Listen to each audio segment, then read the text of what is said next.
Y muchas gracias a ustedes por compartir invitarme y querer compartir algunas experiencias, algunos conocimientos. Para mí es un momento muy importante también, y que tiene que ver con este título.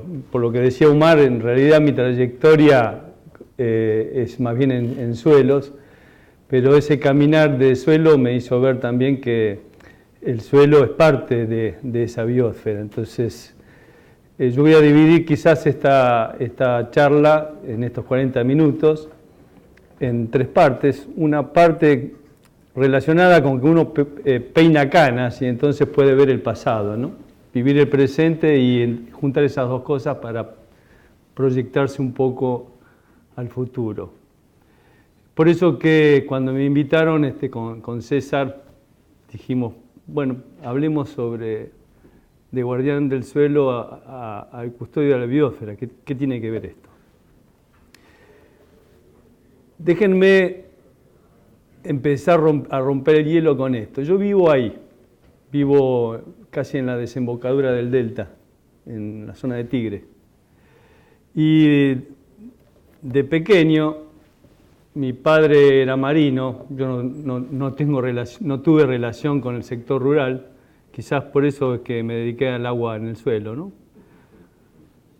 La cuestión es que lo que ustedes ven ahí es una imagen de mi padre me llevaba a remar a lo que es el Tigre, el río Reconquista, y también nos llevaba cuando éramos chiquitos al río de la Plata a veranear.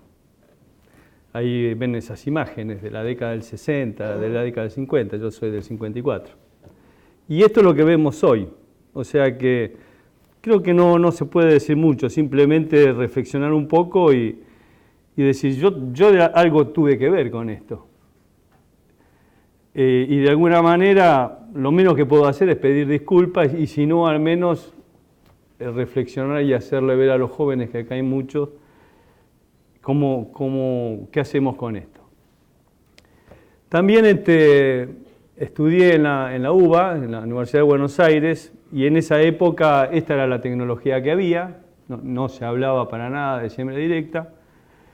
Es más, nos teníamos que estudiar todo el manual de física del arado de rejas para poder aprobar la materia. La cuestión es que mi cultura agronómica se basó en el laboreo del suelo. Y a través del tiempo ya profesional, empecé mi carrera en el INTA, me permitió también ver, más allá de los beneficios que nos trajo este sistema de labranza tradicional, como lo mencionamos en la jerga, también estas imágenes que vemos aquí, o sea, degradación, erosión fundamentalmente. Y en ese entonces me acuerdo que mi primera charla como extensionista, yo estaba en Río Tercero, había una audiencia de muchos productores, y en esa época hablábamos en sentido, con mucho sentimiento, y frases como esta que están ahí, le decíamos o le queríamos hacer entender al productor que la tierra no era una herencia de nuestros padres, sino un préstamo de nuestros hijos, un proverbio conocido. Y un productor me dice, bueno, pero justamente mi hijo ya me dijo que cuando yo me muera me va a vender el campo. Eso que ustedes se sonríen, todos nos sonreímos, pero a mí me hizo pensar de que en realidad tenía razón ese señor, ese productor, porque yo le estaba transmitiendo un mensaje que era poco tangible. El productor no sabía lo que iba a pasar de tantos años adelante. Y entonces la segunda charla que di como extensionista, dio la coincidencia que se inundó gran parte de la región de Córdoba, donde yo estaba, con mucho desastre de erosión de suelos. Esas son imágenes reales de esa época. Le dije a los productores, ustedes no se preocupen por el suelo. Ustedes lo que tienen que hacer es preocuparse por el agua. Pero les llevé datos concretos, como esa curva que ustedes ven ahí, donde, por ejemplo, en una lluvia de 80 milímetros, este punto es una lluvia, al suelo entraron solamente 20 milímetros, o sea, en una sola lluvia se habían escurrido 60 milímetros. Hasta ahí no les decía nada a los productores, simplemente que esa fue la razón de por qué se había inundado General Cabrera, Hernando. Pero les digo, miren, en realidad a ustedes lo que les pasó es que por cada milímetro de agua que se les fue, ustedes dejaron de producir 20 kilos de maíz por hectárea, 9 kilos de soja, 10, 14 kilos de trigo y así sucesivamente. O sea, que ustedes lo que perdieron, además de agua, fue cosecha, o sea, fue plata, y no para sus hijos o para sus nietos, sino para ustedes esta campaña. Ustedes lo que tienen que hacer entonces es instalar estrategias de manejo que permitan que el agua se quede donde cae. Y eso es sinónimo de una palabra que recién mencionó Omar, productividad. Y entonces empezaron a entender de otra manera. Pero también este sistema tradicional que hablábamos también nos fue mostrando la degradación en términos de nutrientes que fue teniendo nuestros suelos, como vemos en muchos trabajos que ya están publicados, sobre todo en el tema de materia orgánica, que es uno de los componentes fundamentales para sostener la productividad del suelo. Más allá de que entendemos que la materia orgánica es la principal fuente de nutrientes, la materia orgánica es el elemento que permite sostener una estructura productiva del suelo. Con la diferencia de que si nosotros perdemos nutrientes, de última los conseguimos en el mercado, pero materia orgánica nadie nos vende, o sea que la materia orgánica la tenemos que fabricar nosotros. Y la principal causa de degradación de los suelos es la pérdida de carbono orgánico. En la década del 70 empieza a hablarse, empieza a escucharse el tema de siembra directa, y yo esta foto la muestro con mucho cariño porque fue mi primer ensayo en la década del 80, cuando recién empezaba en el INTA, en el 84, 85, donde prácticamente no había, salvo algunas experiencias con los pioneros que todos sabemos. Creo que todavía recién empezaba a hablarse de una asociación de productores en siembra directa. La cuestión que me sedujo mucho el tema de siembra directa y empezamos a trabajar con eso. Y lo que nos muestra el gráfico es el crecimiento exponencial que tuvo a partir de la década del 90.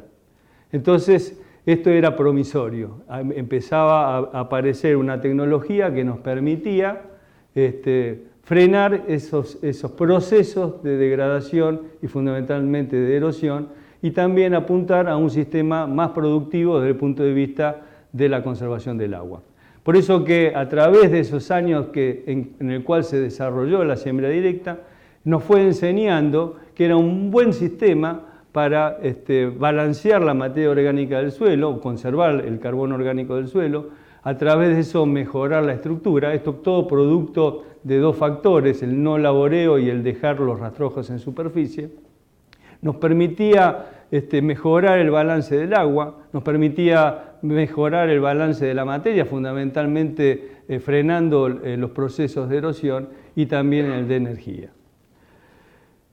Pero con el tiempo también nos fuimos dando cuenta, y en esto me acuerdo que el amigo César quizás no se acuerde, pero me acuerdo que un día estábamos en Río Tercero y César me dijo, yo recién empezaba en esto de la siembra directa, me dijo, mirá, si vos a la siembra directa no le ponés cobertura, es difícil competir con una labranza.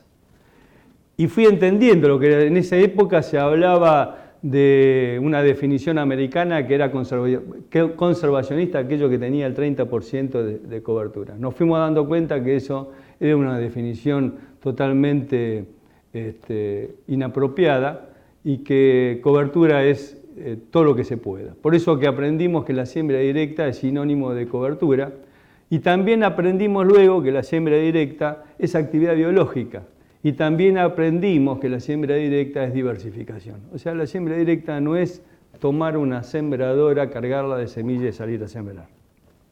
Lamentablemente, a través de todos estos años, lo que fuimos viendo es que el sistema de producción se fue resumiendo, se fue reduciendo. Y hoy la realidad es que tenemos un sistema altamente simplificado, por no decir reduccionista, cuando tendría que ser un sistema, como lo es la naturaleza, altamente complejo. No digo complicado, digo complejo.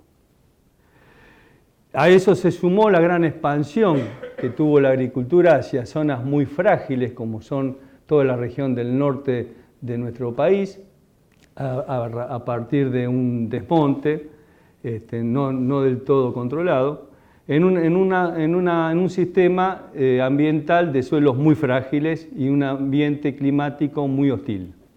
Y eso hizo que en un sistema extensivo, estos son fotos, si se quiere, de hace 30 días atrás, en la zona de Santiago del Estero, donde vemos que la siembra directa, a pesar de todo lo que acabamos de decir, seguimos teniendo los mismos problemas de degradación y de erosión. Este es quizás un extremo también, porque como ustedes ven ahí, dice que en realidad nosotros lo que venimos haciendo técnicamente es enfrentando las consecuencias en lugar de atacar las causas. Digo esto porque todavía nos siguen llamando por los problemas de erosión de las cárcavas y no nos llaman por los problemas o las causas que generan esa cárcava o esa erosión. En realidad, el comentario que le hice aquella vez al productor, que lo que tenía que hacer no es conservar el suelo, sino conservar el agua, al menos en sentido metafórico. Este creo que es el extremo. Hace unos meses atrás llevamos a los chicos de la Universidad de Misiones, de la Facultad de Agronomía de Misiones, del Dorado, a recorrer la zona. Una de las cosas que yo les decía, miren, la provincia de Misiones, si uno lo ve en el satélite, es una de las pocas provincias de la Argentina que se ve verde. Y ustedes quieren seguir copiando el modelo sojero de al lado, que es lo que vemos en estas imágenes. Y este es lo que experimentamos, lo que vimos, además de ver esos procesos de erosión, fue el extremo del absurdo. Esto es atacar las consecuencias en lugar de las causas. Y es que en una zona de más de 2.000 milímetros de agua pongamos riego complementario. ¿Por qué? Porque el agua no alcanza a pesar de la oferta que tengo de lluvias.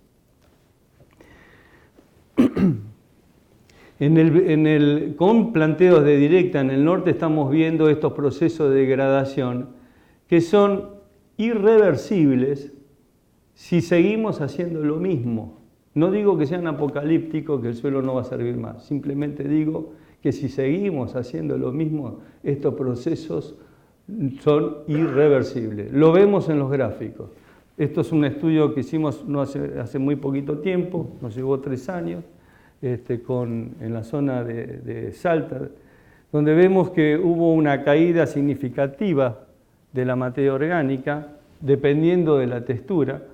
Esa caída de la materia orgánica se transformó en un aumento en la densidad aparente de los suelos, o densificación, que se traduce en un aumento significativo de la resistencia a la penetración de raíces, a una caída significativa de la macroporosidad, que es lo que permite la tasa de infiltración, y por lo tanto una caída significativa de la tasa de infiltración.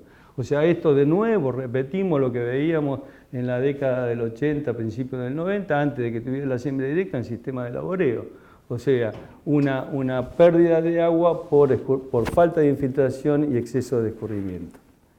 Insisto y repito esto, no es que esto sea apocalíptico, simplemente digo que es irreversible si seguimos haciendo lo mismo.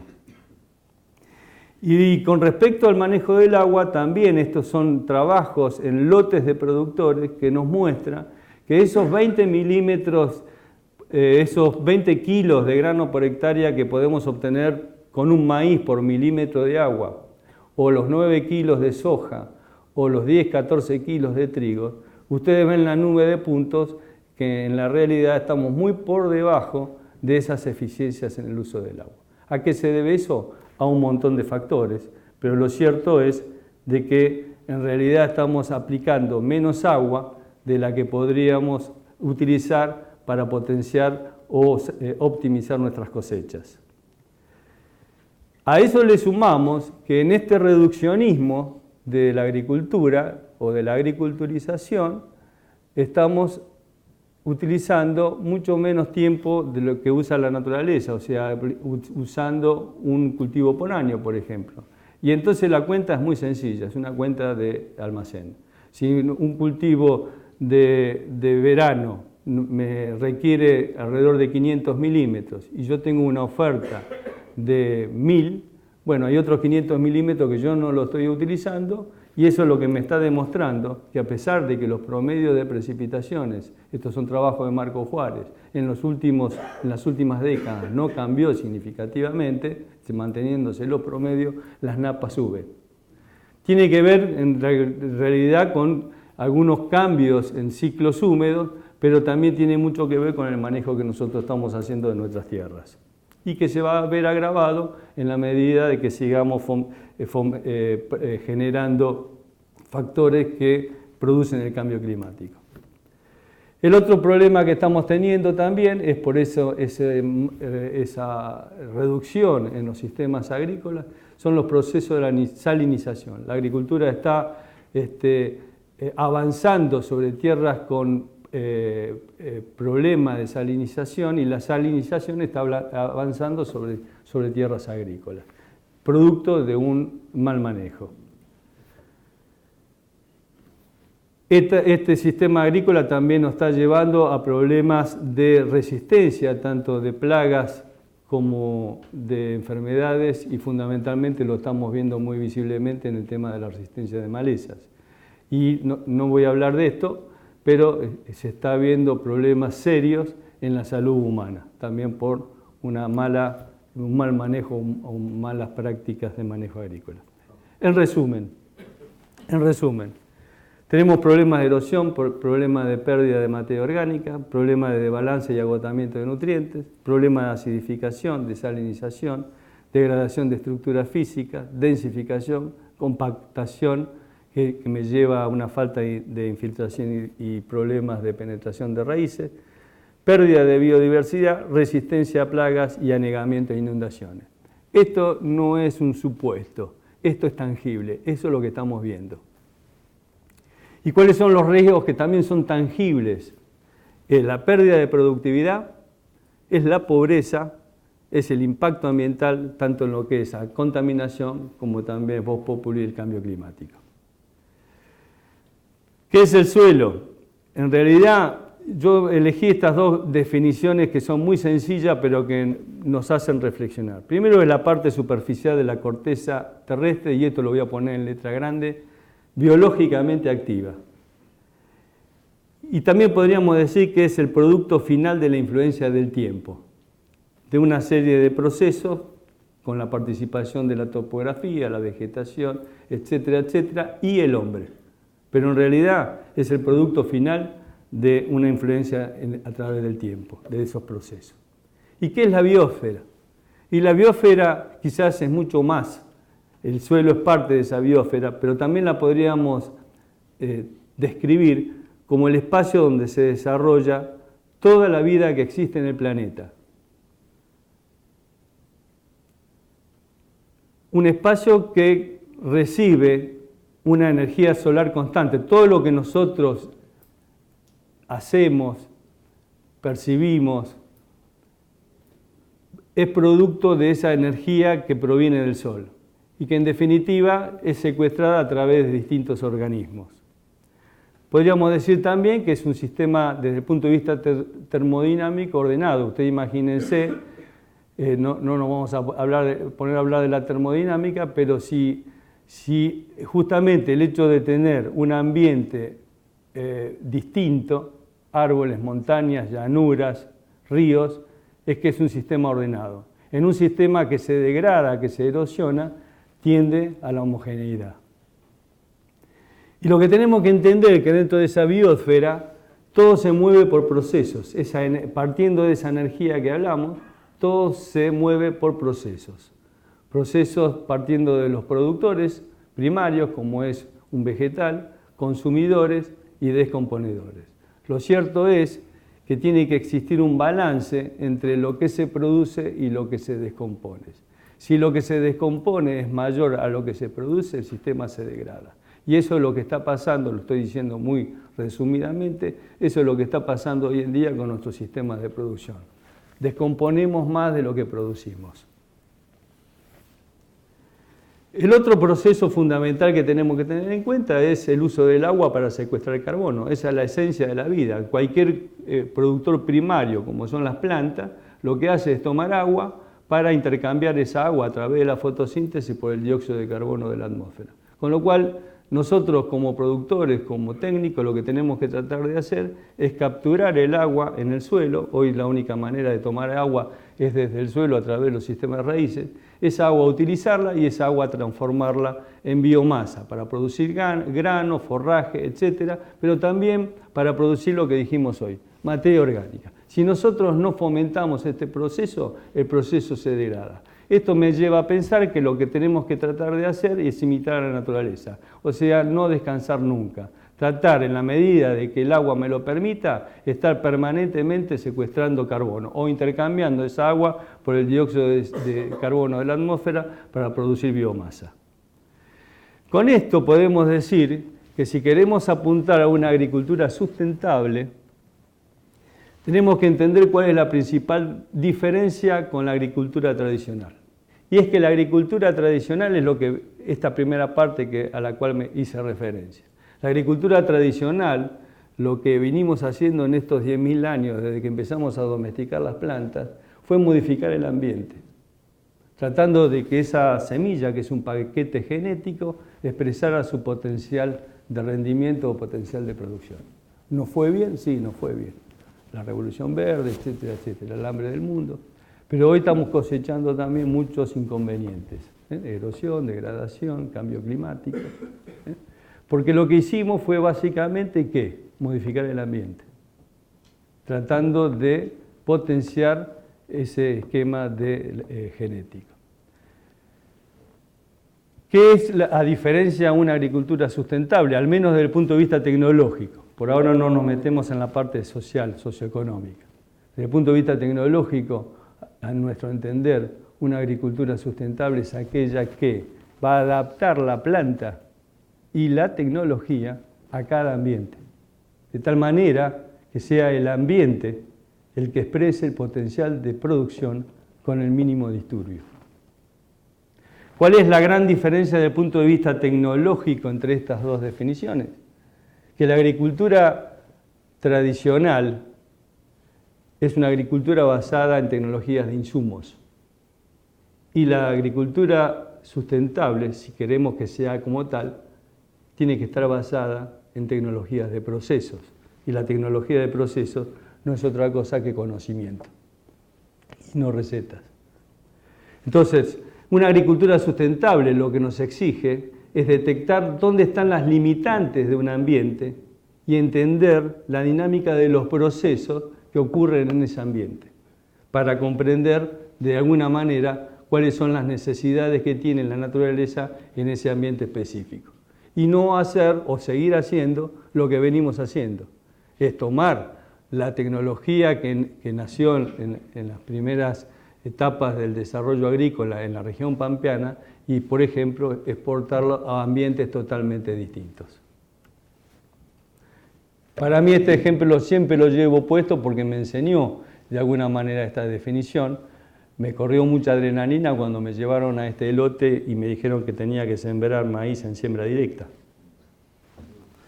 Pero ahí aprendí que lo primero que había que hacer es tratar de no ponerse nervioso y ver dónde están las limitantes. Y a partir de ahí tratar de corregirlas y después apuntar más a un sistema sustentable.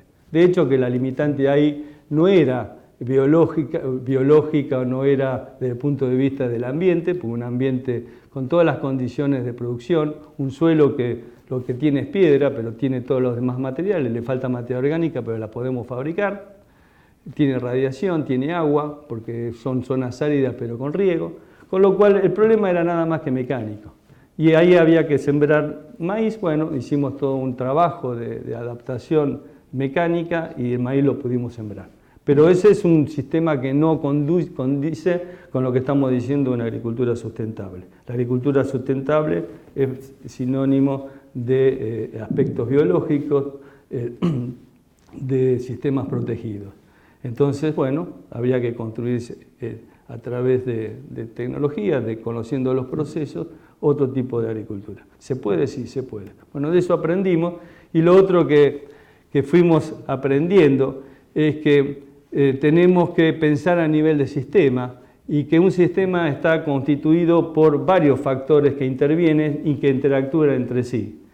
También debemos conocer cuál es el impacto, ya sea positivo o negativo, de la aplicación de alguna tecnología, y también tendríamos que saber y desarrollar cuáles son los saltos que me producen el hecho de aplicar un factor más o una tecnología sobre un factor.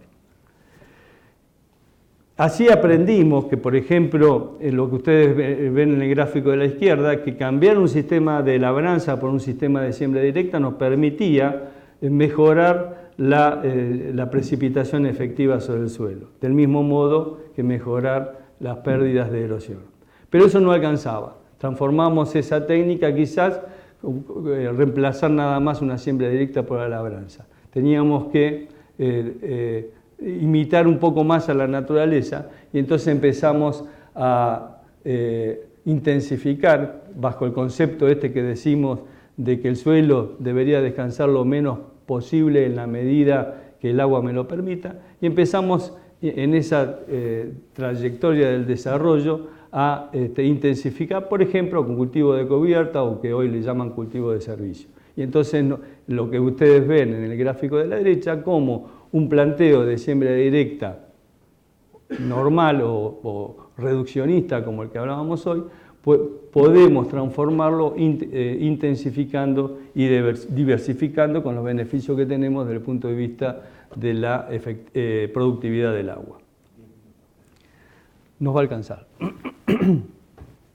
Con el programa Chacras, que recién mencionaba Omar, yo tengo el privilegio de alguna manera de mostrar los resultados que están sacando un equipo de técnicos que están muy metidos en el tema, con este pensamiento.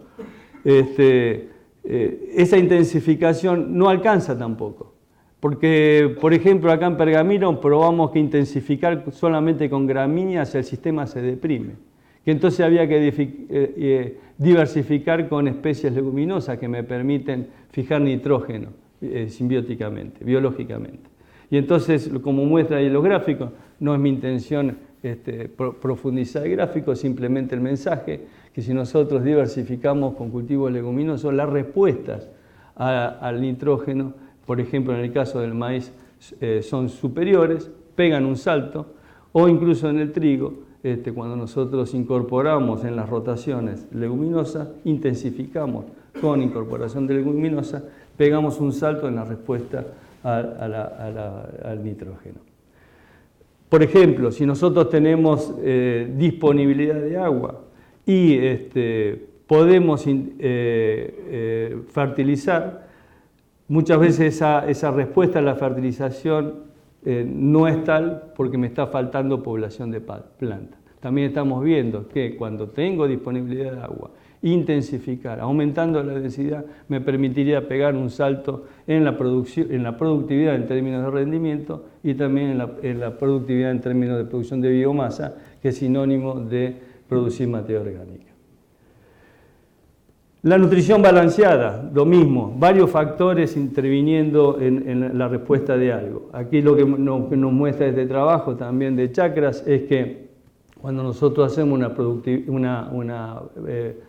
fertilización, o más que fertilización, una nutrición balanceada en forma sistémica, la productividad es mayor que si dedicamos solamente la atención a un insumo o a un fertilizante.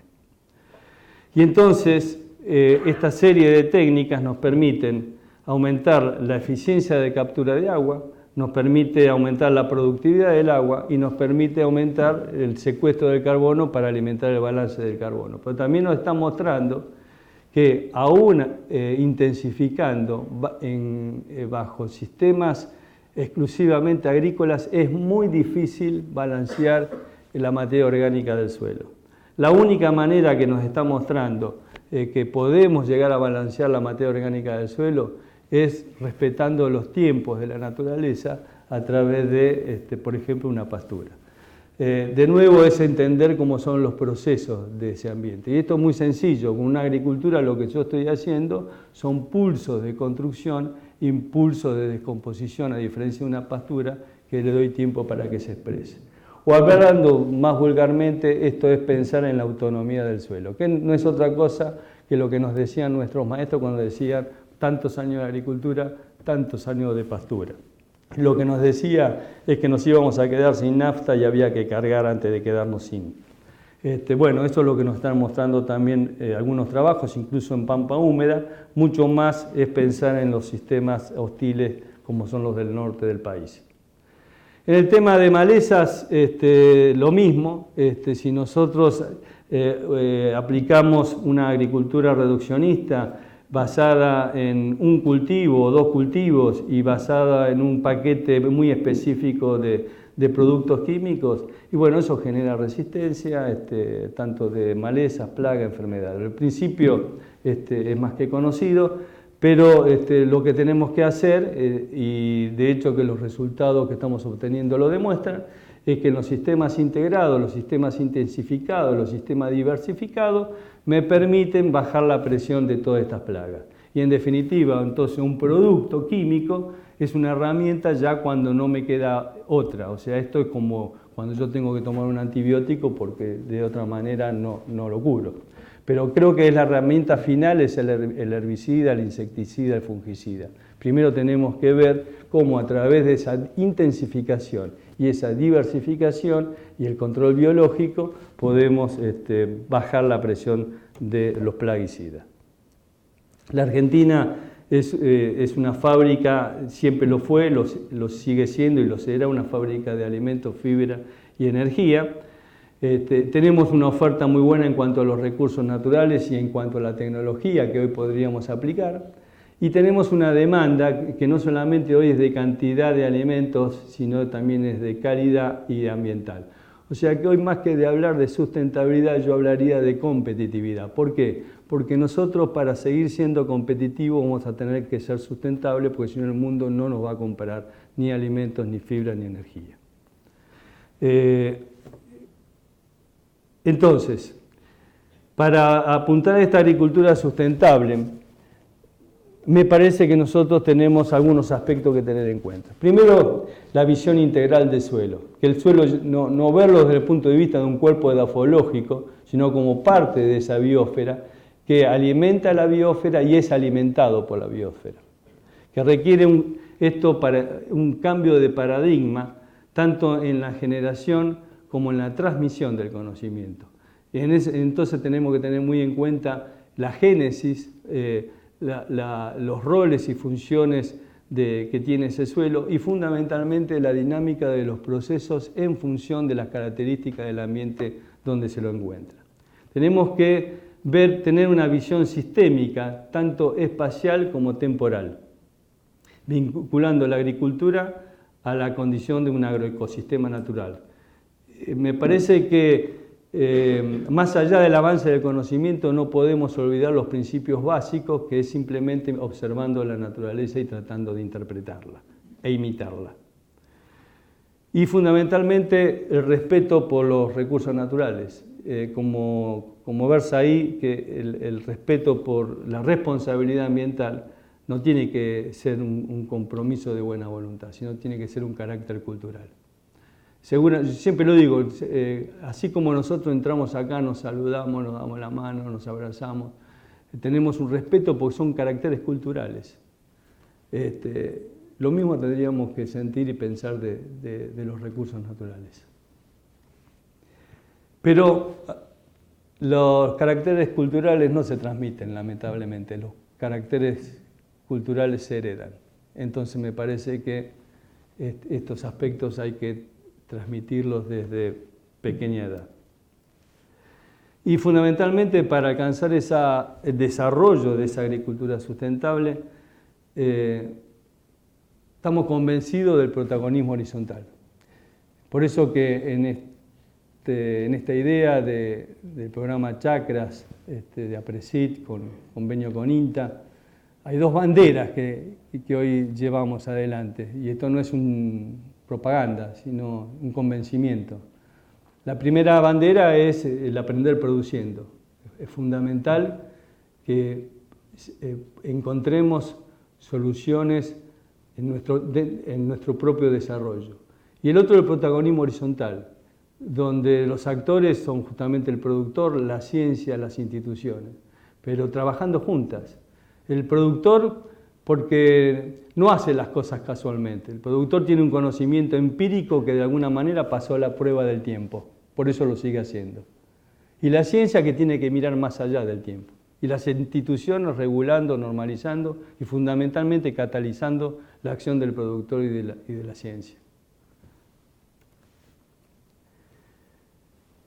Podría ser el mismo resumen que hicimos con la agricultura tradicional de la agricultura sustentable. Esto va de MECON, pero creo que no tiene sentido. Lo cierto es que nosotros no podemos atacar alguno de esos aspectos. Tendremos que atacar todos juntos, desde el ordenamiento territorial hasta el secuestro del carbono, la agricultura bajo cubierta, el uso eficiente de los recursos. No tiene sentido que sigamos hablando de kilos por hectárea. En una agricultura sustentable tenemos que hablar de kilos por milímetro de agua, kilos por unidad de nitrógeno, kilos por megajoule de energía recibida, kilos por unidad de combustible fósil, lo que sea. Pero tenemos que hablar en términos de eficiencia de procesos, no de kilos por hectárea. Y así sucesivamente, no hay mucho tiempo para poder desarrollar todo esto, aparte lo vine describiendo. Y finalmente lo que dice en el último punto, el manejo responsable o buenas prácticas agrícolas. El otro día fui a dar una charla que me pidieron por buenas prácticas agrícolas y la verdad que lo primero que dije que me sentía bastante incómodo de venir a hablar de buenas prácticas agrícolas porque es como venir a hablar de los buenos modales. Tiene que ver con esto de los caracteres culturales. Es hacer las cosas bien, partiendo de los principios básicos y el conocimiento de los procesos que ocurren en nuestro sistema de producción. Finalmente, la educación y la pobreza quizás sea, dentro de esta biosfera, los temas más cruciales, que están relacionados. A veces pensamos que hubo un crecimiento en el conocimiento exponencial. Sin embargo, ese crecimiento de conocimiento o ese crecimiento tecnológico, al menos desde mi punto de vista, no es sinónimo de desarrollo. Uno va por las rutas y ve lo que ha desarrollado el campo, lo que ha crecido el campo, y uno lo ve expresado en plantas de silo, en empresas, etcétera, etcétera, pero uno pregunta dónde está la plaza de los chicos, dónde está la escuela, dónde está el hospital, y no lo vemos. Entonces, me parece que dentro de la biosfera es el aspecto central a tener en cuenta, transformar ese crecimiento tecnológico en desarrollo. Y para ir terminando, me parece que los argentinos nos miramos pero no nos vemos. Estas imágenes son de lo que uno camina y lo ve a diario. Decía Konrad Lorenz, un premio Nobel en Medicina, un profesional que le encantaba la ecología, que el hombre puede crear como agricultor y ganadero un nuevo ambiente ecológico ajustado estrictamente a sus necesidades. Y que este medio ambiente humano puede ser tan duradero y productivo como el medio ambiente natural. Yo estoy convencido de que se puede hacer eso. Pero, le agrego a lo de Konrad, que eso lo vamos a lograr cuando podamos equiparar las necesidades y los intereses del hombre con las necesidades de la naturaleza. Muchas gracias. Gracias.